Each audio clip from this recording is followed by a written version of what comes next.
నటీనటుని నాగార్జునకు 2025 ఒక special memory కానుంది. June 20న విడుదల కాబోతున్న ధనుష్ కుబేరాలో ఆయన ప్రత్యేక పాత్ర పోషిస్తున్నారు.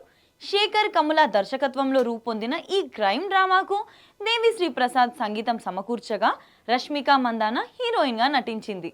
తెలుగులో స్ట్రేట్గా రూపొందుతున్న కుబేరాని తమిళంలో డబ్బింగ్ చేయబోతున్నారు. నా క్యారెక్టర్ నిడివి హీరోతో సమానంగా లేకపోయినా ప్రాధాన్యత పరంగా చాలా పెద్ద స్థాయిలో ఉంటుందని యూనిట్ వర్గాలు అంటున్నాయి.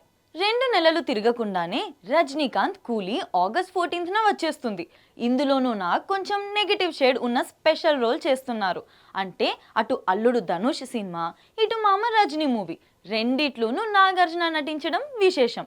అది కూడా ఒకే ఏడాది తక్కువ గ్యాప్తో 2 మూవీస్ రిలీజ్కు సిద్ధం అవ్వడం వెరైటీ. నా సామిరంగా తర్వాత సోలో హీరోగా ఇంకే సినిమాకి ఓకే చేయని నాగ్ త్వరలోనే తన 100వ చిత్రం బాధ్యతలు తమిళ్ దర్శకుడు కార్తిక్కి ఇస్తారనే టాక్ చెన్నై వర్గాల్లో ఉంది. ఇంకా ఫైనల్ అయితే కాలేదు.